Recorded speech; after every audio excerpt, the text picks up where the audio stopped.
येणार नाही. आता आणखी काही घडामोडी. गेल्या 15 दिवसांमध्ये पेट्रोल डिझेल दरवाढीचे झटके बसल्यानंतर आता राज्यात आणखी एक दरवाढ झाली आहे. पुण्यामध्ये सीएनजीच्या दरात 2.5 रुपयांची वाढ झाली. त्यामुळे पुण्यात प्रति किलो सीएनजीचा दर झालाय 94 रुपये 85 पैसे. पुणे, पिंपरी चिंचवड, चाकण, तळेगाव, हिंजवडी लगतच्या परिसरात सर्व पेट्रोल पंपांवर सीएनजीचे हे नवे दर लागू असतील. दुसरीकडे नाशिकमध्ये सीएनजी दरात 1 रुपया 35 पैशांची वाढ झालेली आहे, तर संभाजीनगरातही 2 रुपयांची वाढ झाली आहे. त्यामुळे आता सीएनजी वाहनधारकांनाही दरवाढीचा भुर्दंड सोसावा लागेल. विविध शहरांमध्ये सीएनजीचे दर आता नेमके काय आहेत जाणून घेऊया. पेट्रोल, डिझेल आणि सीएनजी हे दर आपल्या समोर आहेत. पेट्रोल 111 रुपये 18 पैसे, डिझेल 97 रुपये 83 पैसे, सीएनजी आहे 84 रुपयांवर. मुंबईतला हा दर सीएनजी मधली मुंबईतली वाढ आहे 2 रुपयांची. नाशिकमध्ये पेट्रोलचा दर 112 रुपये 46 पैसे, डिझेल 99 रुपये 7 पैसे, तर सीएनजी 96 रुपये 50 पैसे. नाशिकमध्ये 1 रुपया 35 पैशांनी सीएनजी महागलंय. तर पेट्रोल, डिझेल, सीएनजीचे छत्रपती संभाजीनगरमधले दर काय सांगतायत. 113 रुपये 17 पैसे पेट्रोलचा दर, डिझेलचा 99 रुपये 83 पैसे आणि सीएनजीचा 103 रुपये. सीएनजीची दरवाढ आहे 2 रुपये. पुण्यात 112 रुपये 4 पैशांनी पेट्रोल मिळते, डिझेलचा दर 98 रुपये 68 पैसे, सीएनजी मिळते 94 रुपये 75 पैशांनी. पुण्यामध्येही सीएनजी 2 रुपये 40 पैशांनी महाग झालाय.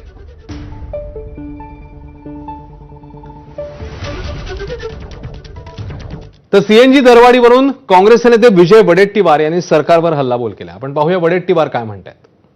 5-7 काय टप्प्याटप्प्याने पुढच्या महिन्याभरामध्ये 1.5 महिन्यामध्ये 150 रुपये डिझेल झालेला दिसेल, 170 रुपये पेट्रोल झालेला दिसेल.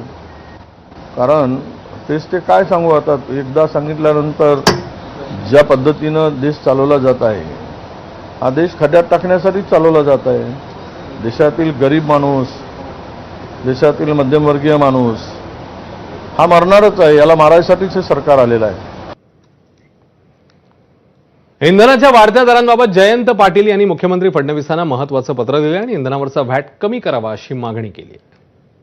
ही अभूतपूर्व परिस्थिती आहे. अशी पूर्वी कधी परिस्थिती नव्हती की ज्यामुळे राज्य सरकारने देखील आपण आपल्या महाराष्ट्रातला डिझेलवरचा, पेट्रोलवरचा कर जर कमी केला तर हे पेट्रोल डिझेल स्वस्त होईल आणि त्याचा परिणाम, त्याचा लाभ सामान्य नागरिकांना महाराष्ट्रात होईल.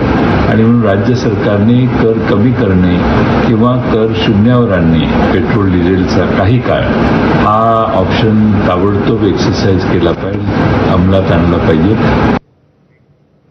तुम्ही 1 लिटर पेट्रोलसाठी जी किंमत मोजता त्यातले कोणाला किती पैसे मिळतात एक नजर टाकूया.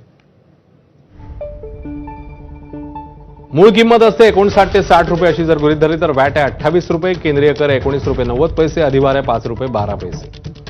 हे महाराष्ट्रातले इंधनावरचे कर, ज्याची ही सगळी विभागणी आपल्या समोर आहे.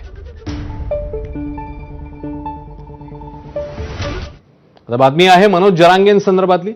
गेल्या वर्षीच्या सप्टेंबर महिन्यात मराठा समाजाला ओबीसीतनं आरक्षणासाठी राज्य सरकारने अध्यादेश काढला. त्यानंतर प्रत्येकाने हे आंदोलन संपल्याचं म्हणत दीर्घ श्वास देखील घेतला.